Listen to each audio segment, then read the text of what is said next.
Good afternoon and welcome to the webinar. Today we'll be discussing iOS in business, and just a few things to cover for us as we get started. We'll be running the webinar till about 1 o'clock today, and as indicated on the screen you should hear the audio now. If not, you can dial in. Important point for us here, you have a control panel that you'll be using, and in there you have an opportunity to pose some questions to us, and by all means, as we're going through the webinar, look forward to any questions you may have or comments or any ideas you want us to cover in more detail for you. So look forward to hearing from you. I'd like to introduce ourselves. My name is Dave Kyle with East Technologies, and today I have Matt Smith with me as well. Hi, everybody. And Matt and I have been doing this webinar for a little while now, and we like to cover a couple different topics, but we like to focus in today on iOS, of course, and a little background on Ease Technologies. We were founded in 1993. We provide cloud solutions and IT services in the Baltimore, Washington region. So let's talk about some of our agenda items today. We'll be covering some apps, specifically some ones that we really like a lot. We'll get in some detail about some tips and some settings. We'll have a little bit of conversation about not only iCloud, but other cloud services like Dropbox and how to share files. Some important tips along the way about how to keep yourself secure with your devices. Have a quick slide on Apple Watch, and there's a lot of questions we've been getting about that. And then, of course, as we mentioned already, any questions you may have for us. So let's get started.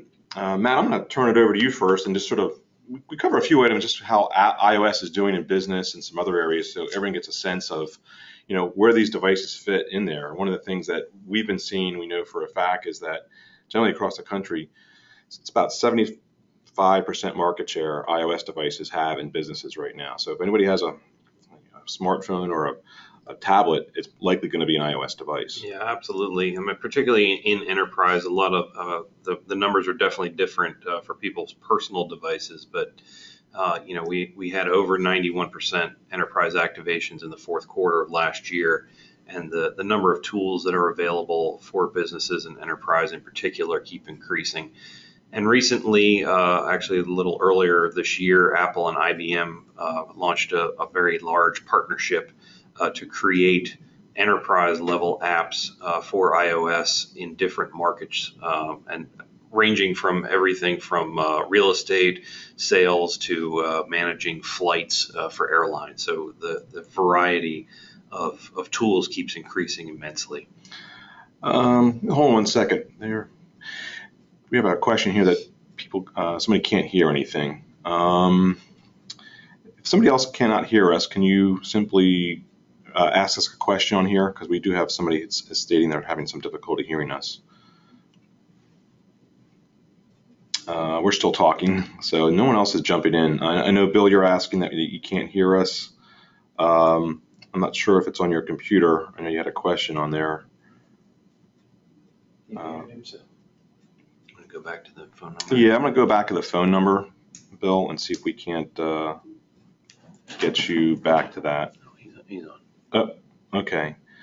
Yep, everybody can hear us now. Okay, thank you, everybody, for that. I want to make sure everything was working technically. Matt, you want to talk about management of devices as well? Yeah, so this is one of the biggest things that really has come together with iOS 8, and I'm sure we're going to see some changes next month when iOS 9 comes out. But Apple has done some programs. They started out in the education space because education was rolling out iPads and iPhones and iPod touches in large numbers into one location. And as those tools became available, enterprise saw the need to use them as well. So the first one is called Device Enrollment Program, and this allows setup to be done centrally for the organization, so that once the user takes that iPad out or iPhone out of the box, it'll automatically connect back to the mobile device management system, which is the next thing, MDM, that the enterprise is using or the company is using. So what this gives you, what mobile device management gives you, is a centralized management system, so that you can push out apps over the air. So if you wanted to, say, sign up for Office 365 and you wanted to roll out all of the Office apps onto iPads that are already deployed to your employees, you would be able to do that without bringing those iPads back in. It's called managed distribution. It also gives you an audit trail. So if you expect your users to have a certain app to do their job properly, you're able to check that they have the app, it's installed, and it's being used. Lastly, the volume purchasing program, or VPP for business, allows purchases of large numbers of apps with a PO. So you don't have to have a credit card that's tied to an Apple ID. You can actually send in a PO. I believe that the minimum number of purchases are 20 per purchase, but it's a very convenient way for enterprise to kind of manage iOS in a much more robust way. Yeah, so there's a lot more tools out there. So even small, medium-sized businesses can take advantage of some of these management tools that otherwise was only available for larger scale environments. Absolutely. Okay, great. Let's talk about some of the productivity apps because they've really been evolving. We all have our favorites, and Matt and I will share a few with you that we really like a lot, and actually demonstrate a couple of them for you as well. One of the ones I wanted to mention that I do know we have a lot of accountants on our webinar today is Intuit's QuickBooks. There is a version for the iPad that's available. I think it's available for QuickBooks Online, and it's been reported as being pretty good. I have not used it myself, but in talking to some other folks, with the thing that you do have access from an iPad, what it's really good for and best for is some limited reporting functions and things like that. If you need to enter certain types of information on a limited basis, Matt and I had this conversation earlier that certainly the devices like iPads and iPhones are better content consumption devices than necessarily creation devices. I certainly wouldn't want to create a spreadsheet on my iPhone, but there's limited functionality, and QuickBooks has stepped up in the last 6 months and continued to add and update the product here for QuickBooks Online. It turns out to be pretty good, improving, I should say. Matt, do you have some areas that you want to bring up to everybody that you think's working out pretty well? Yeah, certainly the productivity suites such as Microsoft Office, the Word, PowerPoint, and Excel that everybody's familiar with. Google Apps for Business is available.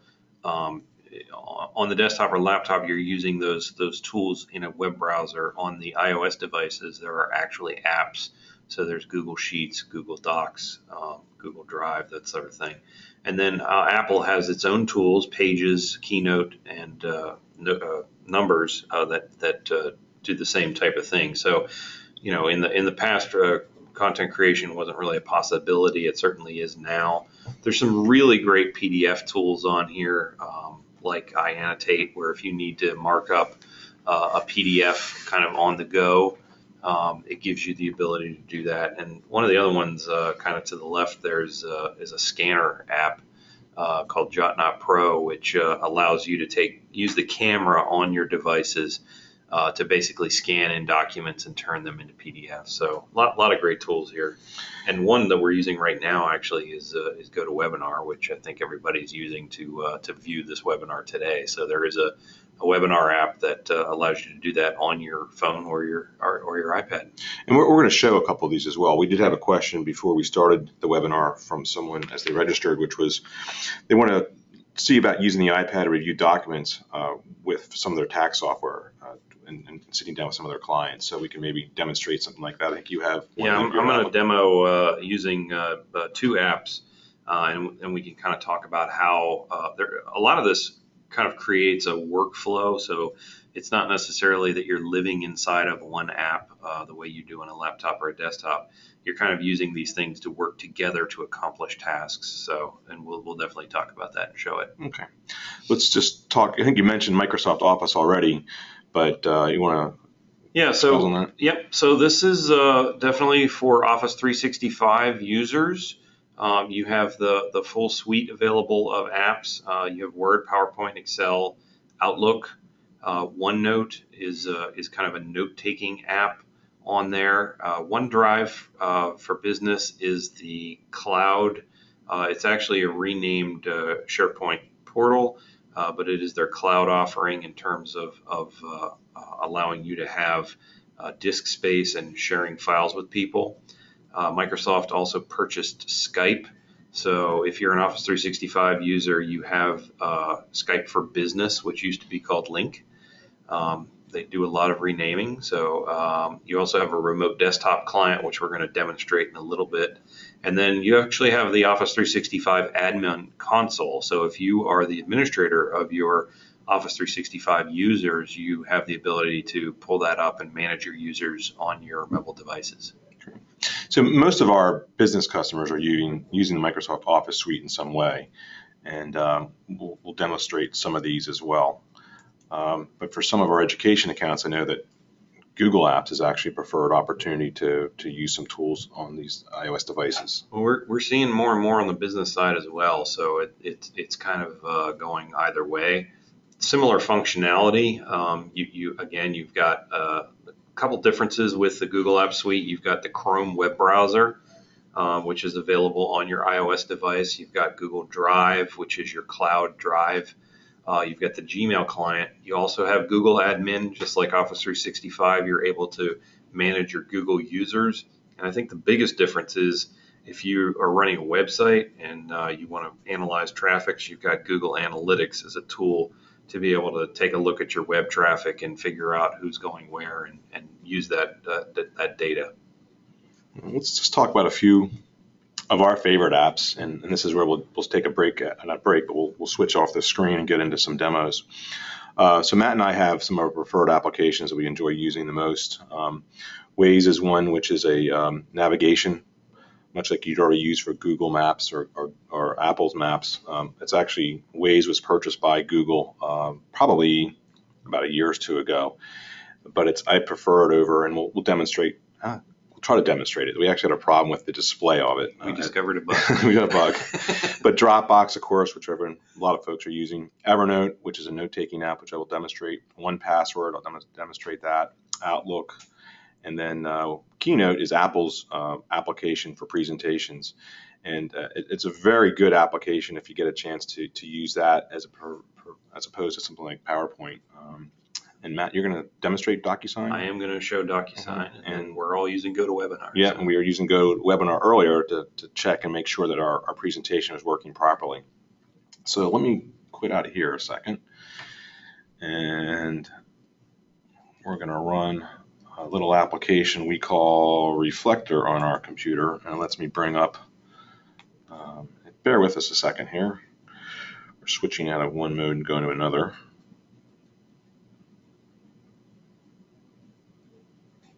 And we're still there.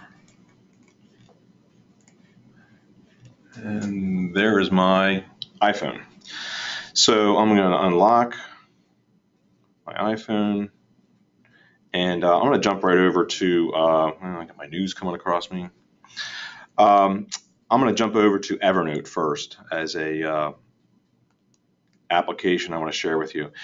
Now, a reason I like Evernote is it's an app that lets me what I call round trip. And what I mean by round trip is I can take what information I have on my computer, whether it be on the web or just a simple note or a photograph or a reminder, and I can share it between all those devices.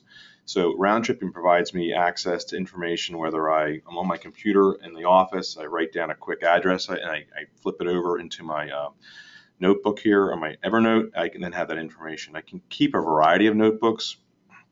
So I was at Home Depot the other day. I was looking at sealer for my driveway. I can take a quick snapshot. I can save this, and it works a little bit better than even what I'm doing with a picture out of my phone. I can keep this as information later on. I had someone share me some information and had a photograph of that image they wanted to share with me, and I could save it and search for it later on. Unlike in a photograph, it's hard to keep up with those things. If I may, sure. One of the nicest features of Evernote is you can actually search the text from within a photograph. So if you are shopping for something and you're taking a picture of a label, it turns the text that's within that picture into a searchable document. So that's really kind of differentiates from some of the other products that are note-taking apps. Yeah, so what you do is you create these little notebooks inside there, and it looks a little different from your iOS device, even from an iPad to an iPhone. Obviously, it's different screen size, but in your application or your web browser, which you can log into on your desktop system, it's larger display, of course, and more ability to control it. But a lot of folks I think may be considering using things like OneNote, and I just think it's one of the most important tools that you have to keep information categorized, moving around, and moving from device to device is something like OneNote or Evernote. I found OneNote to be a little difficult to work with. You have to have all the things working with properly in a Windows environment, and I enjoy Evernote a little bit better. Just to take another quick look at another one is called 1Password. And 1Password, Matt, I'll let you describe this because you're the one that turned me onto it, as a matter of fact. Yeah, it's kind of like an oxygen at this point. I can't live without 1Password. So this is a password manager. So it gives you the ability to create very long, complex, secure passwords and save them so that you don't lose your mind trying to remember crazy long, secure passwords. Yeah, their demonstrations of passwords is something that I couldn't even imagine either creating or using, but Right. they use some pretty long words and characters here for some of their passwords. But we emphasize security and good security practices for everybody, and having unique passwords from site to site, complex character sets is really important, and having to do that and keep track of all those things, it's almost unimaginable anymore. I think, we talked about each have like 200 different passwords which you're keeping track of, and it's very difficult. So And it's really turning into a virtual wallet to some extent because you can store identities, you can store bank account information, credit cards, all secure, highly encrypted. And again, same kind of round trip that Dave was describing with Evernote. You have the ability to pull that data from multiple devices. So I have it on my iPhone, my iPad, and my laptop computer. So it's really, I can't live without it anymore. yeah, I'm demonstrating all the different samples they have in here, all the different sites, everything from driver's licenses to credit cards to secure notes. I mean, it's a great place to secure all those things that you need to get to. If you're traveling, you lose your wallet, you'd have your credit card information recorded in here for yourself, as well as the phone numbers you need to get to contact, Visa or American Express or something like that. And it's all secure, and you could be, having to get to your computer or your cell phone or your smartphone or your iPad, and you can have that information stored there for yourself. So it's an important tool, we think, to have access to and follow good practices for security on mobile devices. Absolutely. It's a very secure product. That's the most important thing about it all. Matt, do you want to jump over? Oh, actually, I was going to show Waze, so let's see if that comes up okay. Basically, Waze, the reason I like Waze is that we had some problems with its display. It actually got a little crazy and shifted around on us, but Waze looks a little cartoonish at times, and there it goes. It's displaying incorrectly, and it's not the technology in the smartphone. It's just a display that we're using with reflector that allows us to project this up on the screen. But net is this particular product allows you to, when you're traveling, I often travel down 270, Northern Virginia, and I need to know if 270 is all backed up for me, if I need to go out to Leesburg or not. I can put my address in where I'm going, and it's going to reroute me. It's not just going to take me down a path, and it knows a shorter way to get there. If there's a particular situation, an accident or backups, it's going to reroute you. It's actually rerouted me off 270 at times to get around an accident and get me back on. So it's really a smart app that, from a travel standpoint and navigation, gets you where you want to go. It'll alert you to some things, and it's a little controversial about where cameras are at or police are at too, because it's a crowd-based kind of application. But it's really pretty good. Lets you know there's an accident ahead, things like that. So, Nice. all right, I'm going to jump out of here and let you jump in. Okay. So I'm going to demonstrate actually two things at the same time and kind of talk about the workflow that I mentioned before. So I've got, what I've done is created a sample. Let's see if I can connect here. Yeah, I'm going to have to, once you connect, I'll drag your screen over there. There you go. So I created a sample document, sample contract. There we are. You should be seeing my iPad here. And I've thrown that into Dropbox. So if I launch Dropbox, at the bottom here, you can kind of navigate through Dropbox in many different ways. What Dropbox is a cloud-based storage container that you can get to from multiple devices. So I have my Dropbox account signed in on my laptop, my iPad, and my iPhone. and it allows me to get to all my documents from wherever I am as long as I have an internet connection.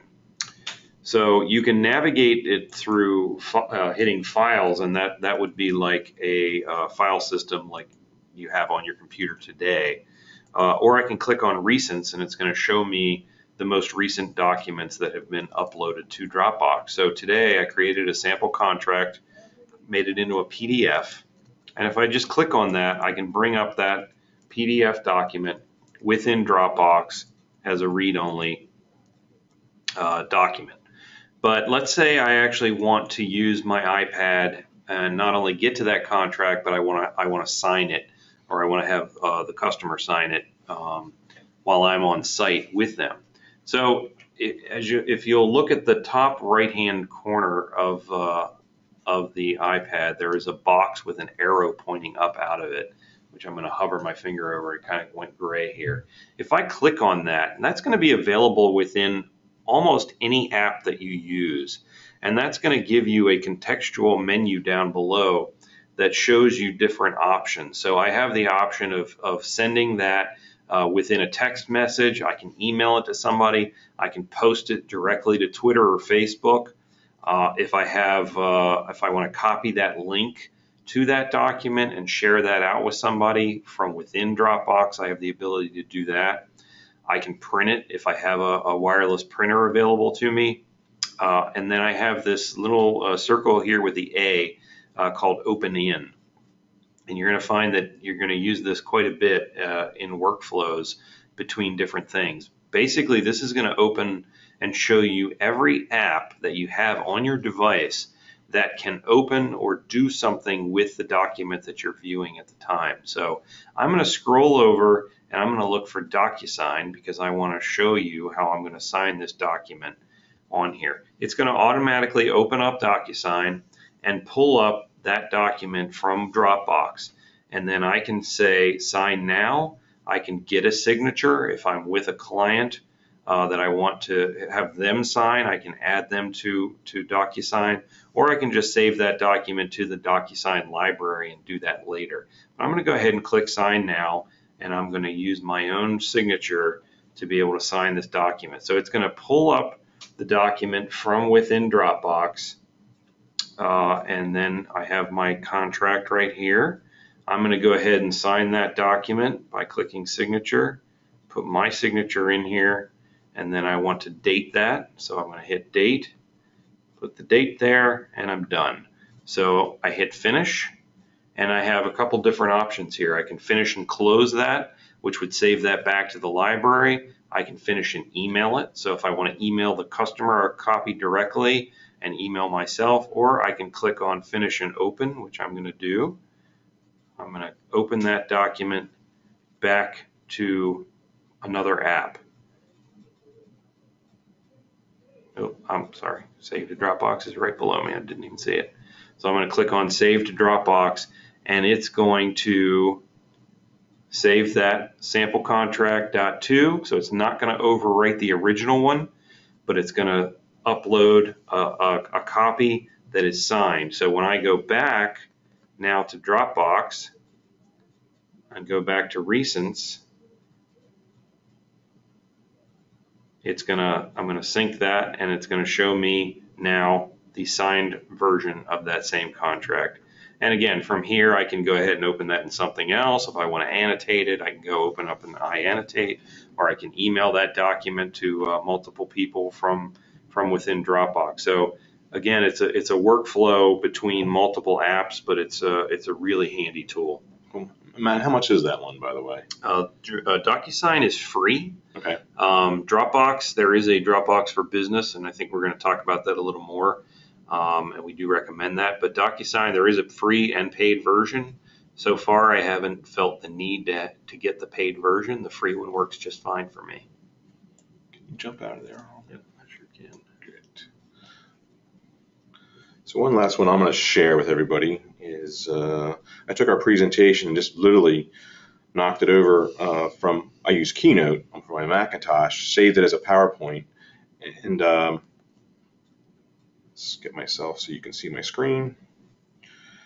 Again, this takes us a moment to use this app here to bring these over. All right, should be there. And it's not. All right, maybe I'll try this in a bit. It doesn't seem to be displaying over there, so that's all right. Okay, we'll just move on, and we will go back to the slideshow. So we talked about cloud storage, and one of the questions that we often receive about using mobile devices and cloud storage is it safe out there? And Matt, there's a lot of standards that we kind of follow, and for most of the file sharing apps, we have found, specifically Dropbox and Google Drive and OneDrive and Box and iCloud, are very, very secure, and they follow some industry standards that we like to follow in making sure that things are in order for everyone. And Matt, do you have any pros or cons about some of these different file sharing apps? Yeah, I mean, I just before we dive into them, I think if you're evaluating products, you want to make sure you look for that ISO 27001 standard, because that is kind of like the minimum of what you want for a secure service. So if you're looking for something that's not on the list here, you want to make sure you see that number. But just we've talked about Google Drive, OneDrive. We haven't mentioned Box.net and iCloud Drive yet. I personally think that they all pale in comparison to Dropbox just from an ease of use standpoint. You don't have to think about it. It makes sense to you based on what you know from using a computer. It's like having a thumb drive that is literally in the internet. So it's just that easy to use. So to me, that's the one that stands above the rest. Yeah, we've looked at iCloud. I think it was even last year. Apple announced that they were going to upgrade iCloud to be a little more capable of providing services, and they really hasn't stepped up. I know that a lot of businesses are using Box.net, and is a good one as well. It is. Yeah.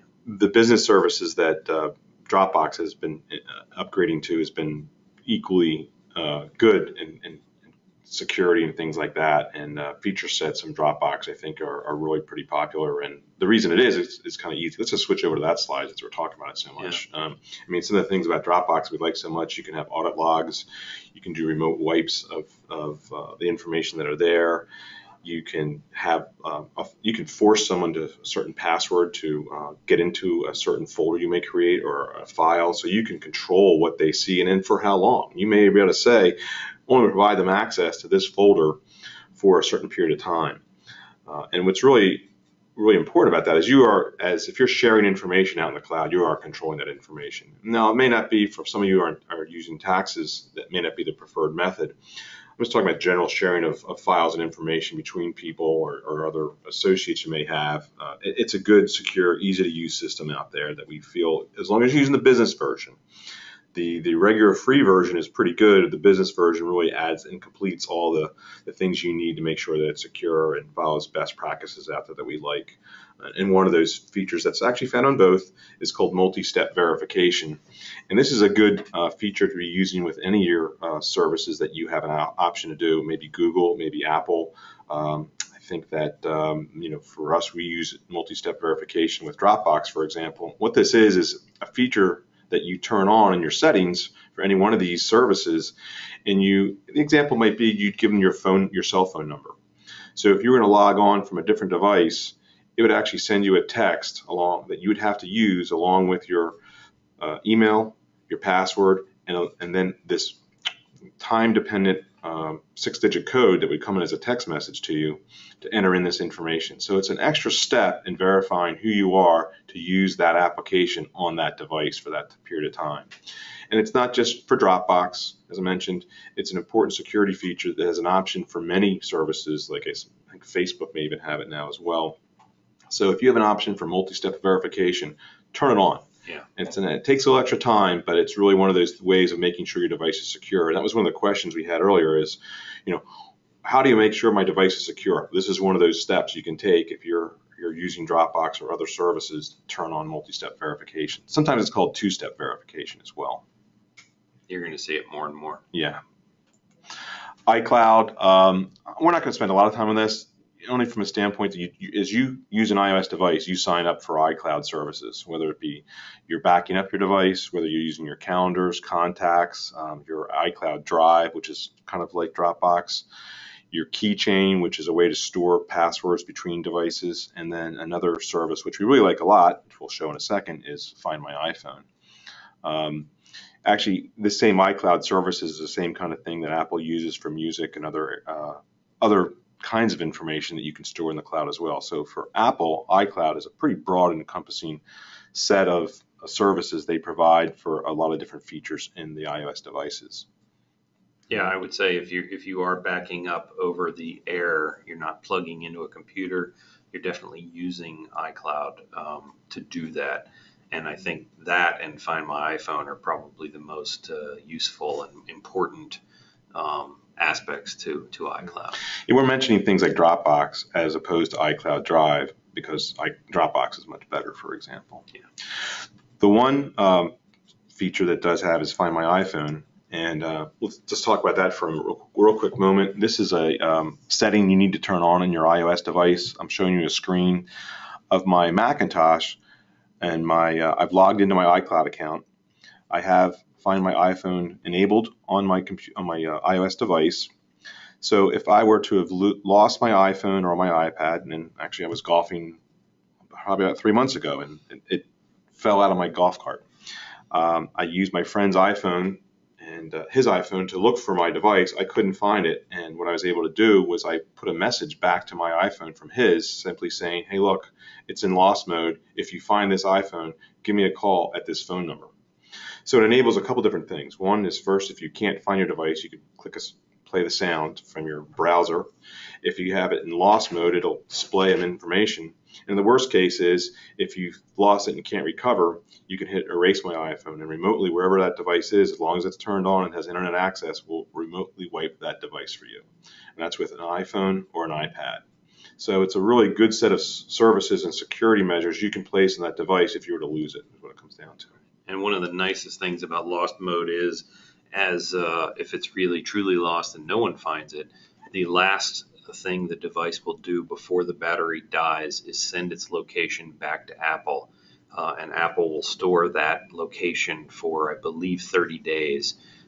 So it gives you, that last ditch effort to find your device. And we've actually had this happen with customers. We have used both this and a mobile device management system to do similar functionality to find and recover many of phones and iPads. So this really does come in handy.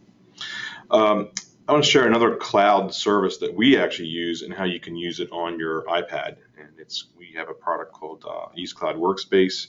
I want to share this with you only from a standpoint that your iPads and your iPhones are really pretty powerful. Now, I need to make sure that my reflector application is working, so let's see if I can bring that up.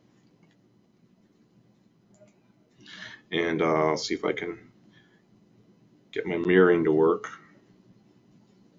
And there it is.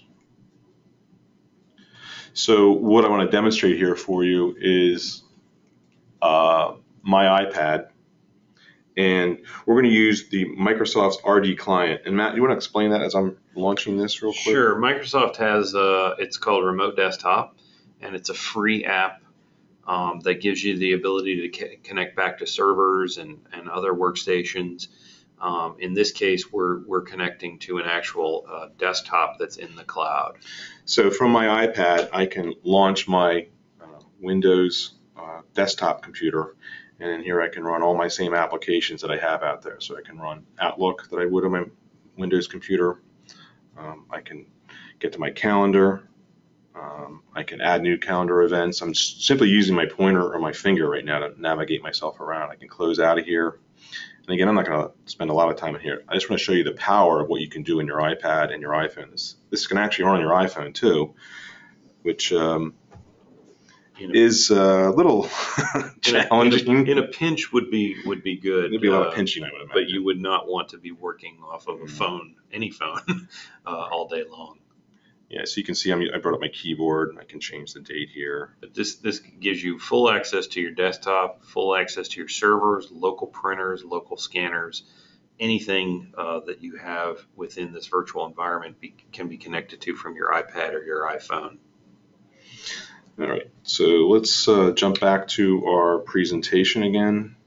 You also have, just before we, Sure. while you're doing that, you also have the ability to use full-blown applications. So if you're a person that, for example, doesn't like the online QuickBooks version, you can actually have the full-blown desktop version or multiple versions of QuickBooks loaded within that cloud environment and still use it from your mobile device. I'm going to jump back to a question. Do you know if this goes back to your DocuSign? Because I don't want to overlook this. Does DocuSign meet IRS requirements for e-signatures? I believe it does. I can verify that and get back to you with that answer, but I'm pretty sure it does. I actually bought my house using DocuSign and signed all the mortgage papers and everything, so I'm pretty sure, but not 100%. Okay. And then also, how easy was it to move from free to business, which I assume was the Dropbox? It's really easy. If you already have a personal Dropbox account, once you sign up for Dropbox for Business, it'll ask you if you want to link a personal account. So you can link up to 2 personal accounts to your business Dropbox account, and you'll still have access to all the documents that were in the personal one. And your business would not be able to, if they wiped the rest of if let's say you left the organization, if they wiped all of the documents that you were not supposed to have access to, they could not touch your personal documents, so you'd still keep those intact. So it's really, really easy to set up and really handy to use. Okay, Matt, we're going to jump over and do a few demonstrations of settings demo with Control Center, notifications, and some privacy. So I'm going to have you jump back in. Okay.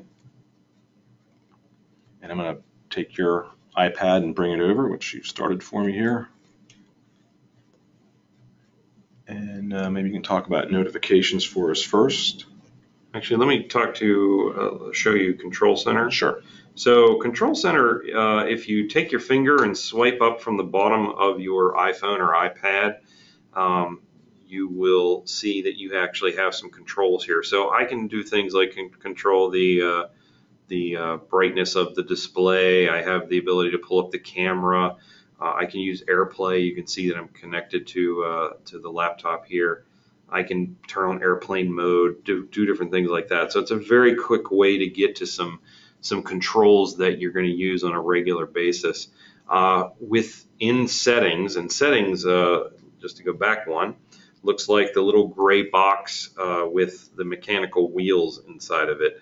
I have mine on the dock. You may have yours on a different page, but this is going to be where all your settings are. So if I click on Control Center, I can actually turn on or off to access Control Center, the ability to swipe up to get to those menus from within the lock screen or from within apps that I'm using. The next thing I wanted to talk about was notifications.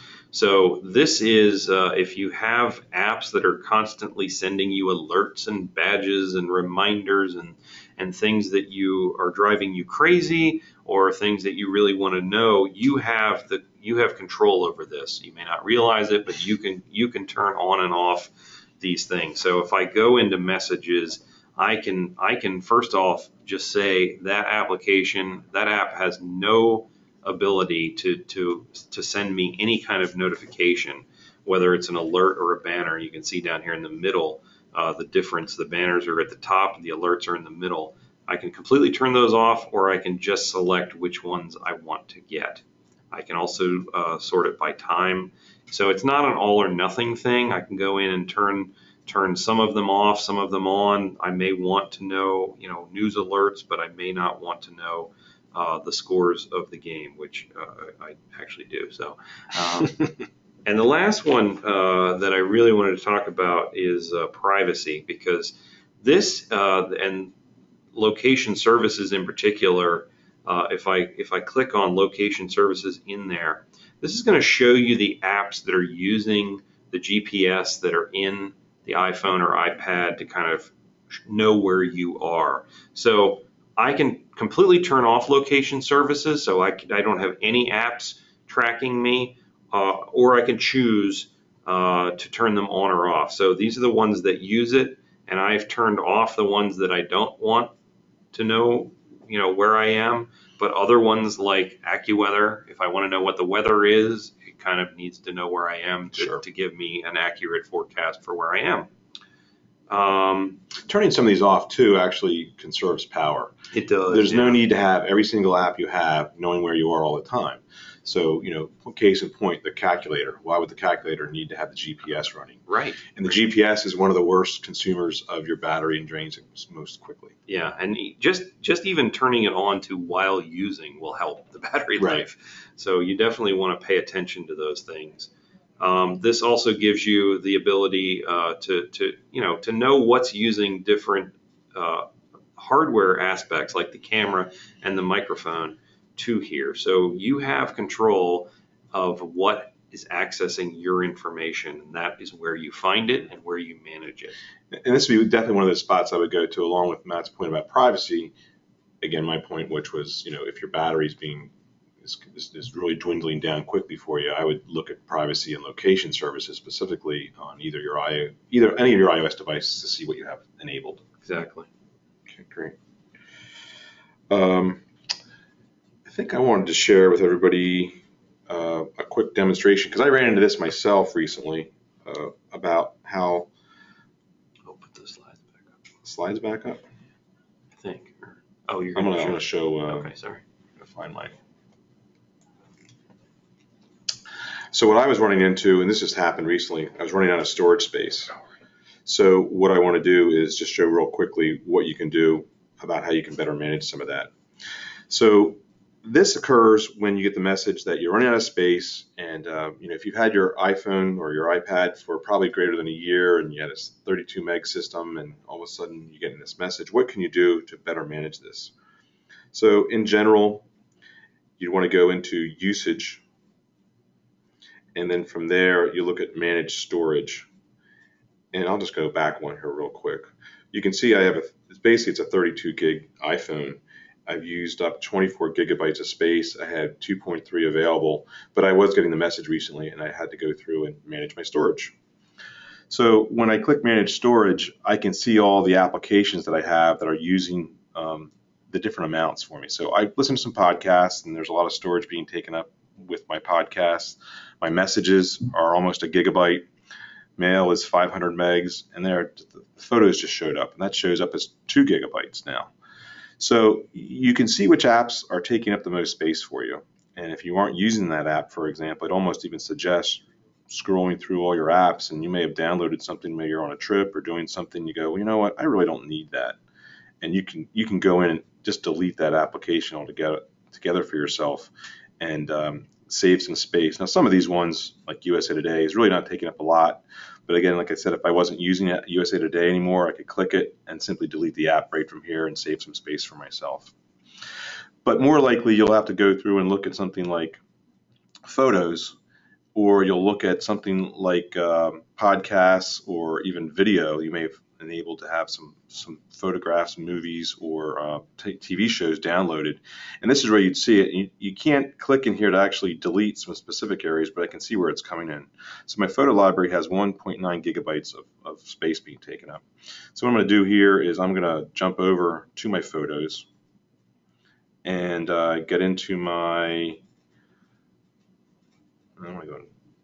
you can see my years of photos. So I have quite a bit here.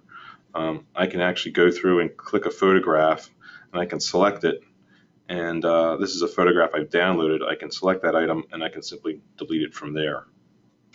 So you should go through and basically cull through your photographs and videos. Sometimes you'll end up taking a whole lot of videos you don't realize you have in there. And really, I've seen people with 3-4 gigabytes of images on there that you really don't need anymore. You can delete. So that's kind of my suggestion if you're running to that spot. Take some time to cull through it. And there isn't an easy way to do it per se. It's really the most important thing is to go through once in a while and just clean out what you have going on with that. And they are working on, in iOS 9, making things like the operating system size and the update size is much smaller, but that's still not going. It's going to help, but it's not going to change the fact that things like photography and video take up a huge amount of space on these devices. All right, let's go back and start wrapping up. I just want to, before we move on, Sure. I did look up, and DocuSign actually exceeds the IRS standards for e-signatures, so you are able to use that app for filings. Okay. Let's talk about some more security suggestions and ideas. We talked about how to manage your privacy settings a little bit. Important that you set your passcode to auto lock. Some people have it set for 5-10 minutes, but you really, 1 or 2 minutes is good. Wanting to turn your settings on to Find My iPhone, which is really important.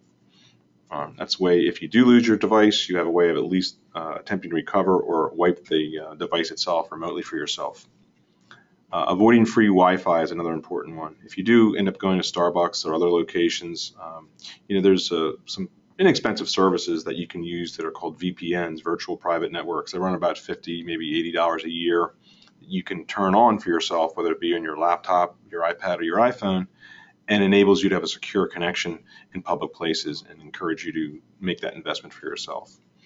We talk generally about some strong passwords policies that you may have that you want to follow, but using a program like 1Password is a really good, important thing to do. And really keeping yourself secure. If you do run into a problem, is making sure you have backups. I personally like to back up to my Mac at home, and I don't do over-the-air backups, but you can do those as well. As long as you have something for yourself at some frequency, you're backing up your device. It's really important to keep those information sets backed up for yourself. It'll make your life so much easier if your device is lost or stolen to be able to restore from that backup. It saves so much time. Just real quickly, let's just talk about the Apple Watch for a moment or two. Again, this is in version 1.1 out there, and I think what we're hearing is in version 2, there's going to be a significant upgrade to the operating system that runs on the Apple Watch. And the question that everyone's asking is it a business tool? I'd say for right now, it's more of a convenience tool than anything else. What we're seeing most people are using it for is for notifications as much as anything else. I have a little screen in the lower left-hand corner for QuickBooks, for example, and Quicken Online is now available for your Apple Watch. Again, due to this constraints of the size of the screen, you really can't do a lot, but there is some information that could be obtained. It's really tethered to your iPhone at this point too. You obviously just can't walk around with your watch without your iPhone to get the data that you really want to see. But things like Microsoft Office, Vonage, and PowerPoint, and a lot of these devices out there are the watch is working with a lot of these applications. Excuse me. One I wanted to mention was I think there was a pretty interesting application called Invoice to Go, and what Invoice to Go was designed to work with is a geofencing capability. So it was set up that if you walked onto a certain location, it would recognize and log you in as being there at that site, record your time there, so when you left, it would also know that you have gone and record the amount of time at the location. So for time and billing situations, I thought it was a pretty clever idea on how to create a geofence kind of time and billing system based on the Apple Watch being there. I'm not sure if everyone's workers are running around with Apple Watches to make that happen, but I think there's some clever ideas. To answer, is it a business tool today? I'd say it's a convenience tool and a little bit of a luxury item. I think certainly down the road, it has some capabilities that people will like to want to use. There's a lot of applications being written for it now. Evernote, 1Password, all the applications that we like a lot are actually being updated to work on the Apple Watch already today. So there's a lot of capabilities available on the Apple Watch right now. I think we were able to cover a lot of the questions that were thrown at us during the period of time during the webinar, and we had a lot of good ones, as a matter of fact. So I appreciate everyone's questions. If you do have some more questions, by all means, you can shoot them over to me. Oftentimes, I take some of your questions and make them into blog posts. I actually have a blog post coming out about one of my demonstrations that we did today, which is how you manage your storage. So I'll have some more details. I do a monthly newsletter, or come to our website, and I'll share with you how to more closely and more detail-oriented try to get your storage back in shape on your iPhone or your iPad, especially as new updates are coming out, which we're hearing iOS 9 is coming out probably in October-ish, right? And there'll be announcements from Apple in September about new devices and new operating systems and things like that. So Ease Technologies, again, we were founded in 1993. We're based out of Columbia, Maryland. If you're thinking about or trying to explore cloud solutions, please think of us. And of course, we also provide IT services, and we can be found on the internet at easetech.com. Upcoming webinars we'll be providing, and we'll send notices out to you about demystifying the cloud, keeping your business secure online, where we try to explain how different hacking methods are being used in small and medium-sized businesses and what you can do to protect yourself. And in November, we'll probably do an iOS update again, where we'll cover iOS 9 that will be released likely in November. October we'll release that. So please feel free to email any questions. There'll be a survey along with that. We'd love your feedback. We do have this recorded, and I'll give you a link to a recorded webinar. So thanks a lot for joining us today, and have a great day. Thanks, everybody.